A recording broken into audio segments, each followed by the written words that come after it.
Vamos lá. Dano ao erário. O que vocês entendem por dano ao erário?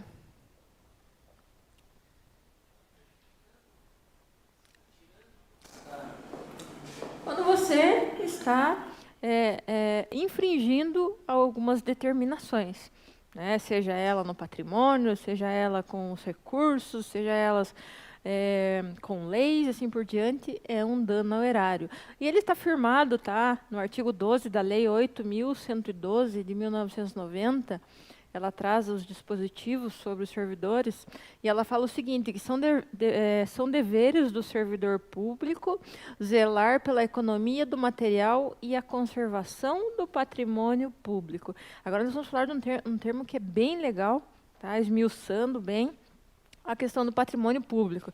Tá? E o decreto 1171 de 1994, ele diz o seguinte, que quem causar dano a qualquer bem pertencente ao patrimônio público, deteriorando por descuido ou má vontade, não constitui apenas uma ofensa ao equipamento e às instalações ou ao Estado. Tá? Então, causou dano, seja ele por vontade própria, não seja, é um dano ao patrimônio.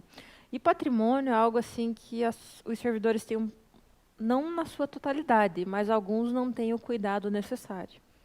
Principalmente com o veículo. Porque com o veículo da prefeitura, da Câmara, nós não cuidamos igual cuidamos do nosso. Porque dói no bolso. Né? Quando nós batemos o nosso veículo, dói no nosso bolso. Quando é oficial, quem vai pagar é a instituição. Tá? Então, esse cuidado ao patrimônio, ele precisa e deve ser atendido na sua integralidade. Temos lei para isso. Tá?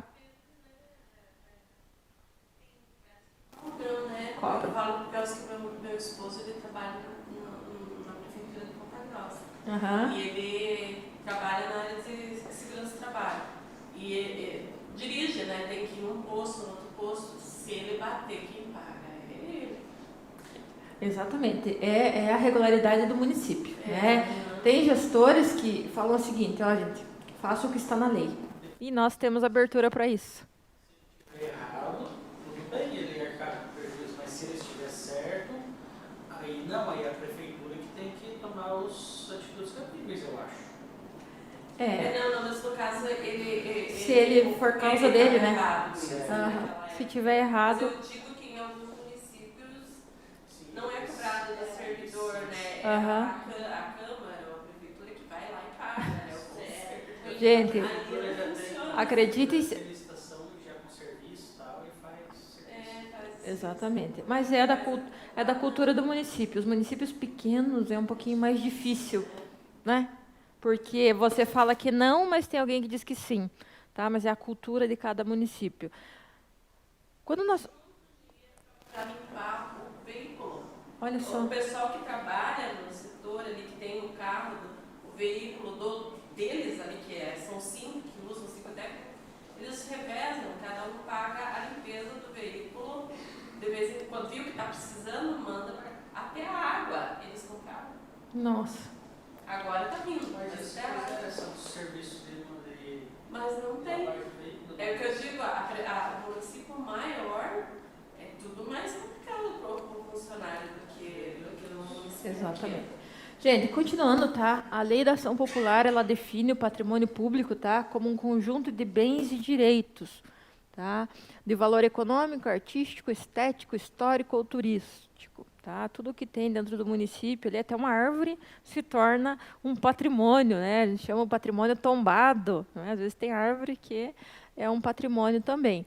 Então, a função do patrimônio público, ele vai cair muito no Código Civil, tá? No seu artigo 98 e 99, e na Constituição Federal no artigo 183. Então, é lá que está firmado o patrimônio público. Professora, mas por que eu preciso aprender? Vocês precisam ter isso na ponta da língua para vocês mostrarem ao gestor o que é um bem, o que pode ser vendido, o que não pode, o que pode ser emprestado, o que não pode, o que pode ser construído, assim por diante. Tá? Então, essa separação dos bens públicos, ele está firmado no Código Civil. Tá? É isso que nós vamos estudar agora. Um resumo básico. Tá? Os bens públicos, são algo importante que os gestores desconhecem a matéria.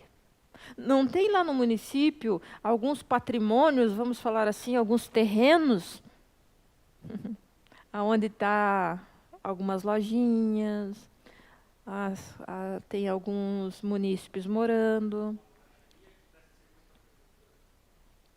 No patrimônio da prefeitura? No lote da prefeitura. Olha só, que audácia! Que audácia! O que você acha? Alguns prédios da prefeitura que estão com algumas finalidades que não devem, tá? É o descaso com o patrimônio público. E qual que é a importância dos bens públicos para o contabilista? O contabilista é vocês. Por que vocês acreditam que o patrimônio público é importante para vocês? Professora, ele é importante por quê? Porque exime do gestor fazer alguns erros. Lembra aquela pergunta que eu fiz para vocês antes do almoço?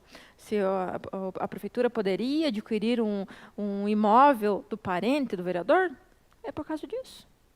Tá? Para não incorrer de nós termos algumas improbidades quando há possíveis aquisições, cessões e assim por diante. Tá? Então, a base legal, tá, dos nossos bens públicos, ele está no artigo 98, que ele traz uma classificação do que é os bens. Então, como que ele separa? Ele separa o seguinte, tá? Que os bens, eles são da União, dos estados, dos municípios, das autarquias, das fundações e assim por diante. Então, cada entidade tem o seu bem público, nem que seja uma cadeira.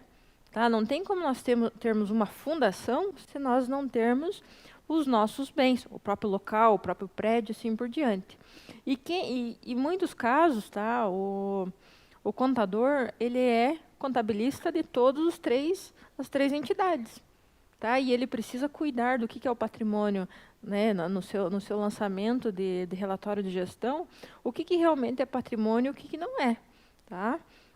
Então, continuando, tá? Então, são essas 4 instâncias, tá, que têm os seus bens públicos. Já no artigo 99, ela traz qual que é a separação desses bens. Então, o que ela fala? Que o primeiro item é o uso de bem comum do povo. Então, o povo tem uma discrepância ali, uma característica que nós podemos usar o bem. A professora já vai explicar o que é. Os bens de uso especial, né, que é biblioteca, teatro, assim por diante. Os bens dominicais, ou seja, os bens que a prefeitura tem, um terreno lá, que não está sendo usado por nenhuma finalidade, nós chamamos de bens dominicais. Então, nós vamos separar